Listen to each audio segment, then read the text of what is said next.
அப்பப்பா என்ன வெயில் அடிக்கிற வெயிலுக்கு உடம்பு சுட்ட தணிக்கிறதுக்கு இளநீ குடிக்கலாம், ஃப்ரூட்ஸ் சாப்பிடலாம், கம்பங்கூழ் சாப்பிடலாம், ராகி கூழ் சாப்பிடலாம். இப்போ இந்த வீடியோவில் நம்ம ராகி கூழ் செய்கிறது எப்படின்னு பார்க்கலாம் வாங்க.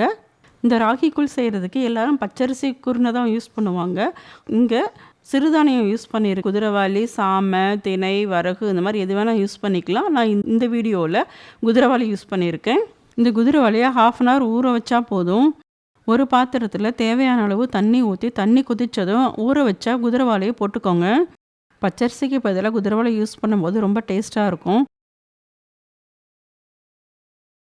இப்போ குதிரைவாலி வெந்துருச்சான்னு பார்க்கலாம் வாங்க. குதிரைவாலி சீக்கிரமாகவே வெந்துடும். குதிரைவாலி அரிசி வெந்துருச்சு. நான் காலையில் 5 மணிக்கு ராகியை கரைச்சி வச்சுட்டேன். ஈவினிங் 6 o'clock மேலே தான் இதை நான் செஞ்சேன். செய்யும்போது கொஞ்சம் புளிச்சிருக்கு ராகி. புளிச்ச ராகியை நம்ம வெந்த குதிரைவாலியில் போட்டு கிளறிட்டே இருக்கலாம். நான் கிளறதுக்கு மத்து யூஸ் பண்ணியிருக்கேன். கைவிடாமல் நம்ம கிளறிட்டே இருக்கணும், இல்லைன்னா அடி பிடிச்சிக்கும், இன்னொன்று கெட்டி ஆகிடும். அதனால தான் கைவிடாமல் கிளறிட்டே இருக்கணும்.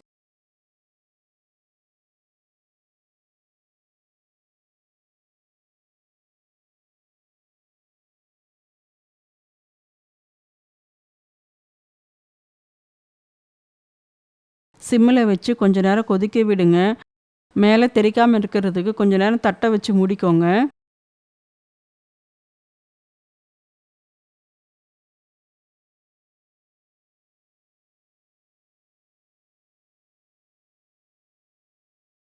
இப்போ ராகி வெந்துருச்சான்னு பார்க்கலாம் வாங்க. கையில் தண்ணி தொட்டுட்டு ராகி தொட்டிங்கன்னா கையில் ராகி ஒட்டக்கூடாது, அதுதான் பதங்க. நெக்ஸ்ட் டே காலையில் ராகி கூழ் எப்படி இருக்குதுன்னு பார்க்கலாம் வாங்க. பாருங்கள் எவ்வளோ சூப்பராக இருக்குன்னு. ஒரு குட்டி பாத்திரத்தில் உங்களுக்கு தேவையான அளவு ராகி கூழ் எடுத்துக்கோங்க.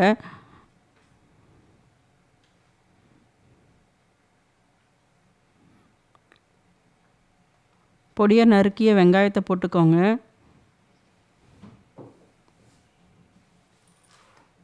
கொஞ்சம் உப்பு போட்டுக்கோங்க. இப்போ தேவையான அளவு தயிர் ஊற்றிக்கோங்க. நல்லா கை விட்டு நல்லா கரைச்சிக்கோங்க. தேவையான அளவு தண்ணி ஊற்றிக்கோங்க. ஒரு சிலர் ரொம்ப தண்ணியாக குடிப்பாங்க, ஒரு சிலர் ரொம்ப கிட்டியாக குடிப்பாங்க. அதுக்கு தகுந்த மாதிரி நீங்கள் கரைச்சிக்கோங்க. இப்போ ராகி கூழ் குடிக்கிறதுக்கு தயாராகிடுச்சுங்க. ராகி கூழோட தொட்டுக்கிறதுக்கு நான் கத்திரிக்காய் தொக்கு, வேர்க்கடலை துவையல், சின்ன வெங்காயம் வச்சுருக்கேங்க. இப்போ சூட்டை தணிக்கிற ராகி கூழ் ரெடி ஆகிடுச்சுங்க. சாப்பிட்லாம். மறக்காமல் சப்ஸ்கிரைப் பண்ணிவிடுங்க. தேங்க்ஸ் ஃபார் வாட்சிங்.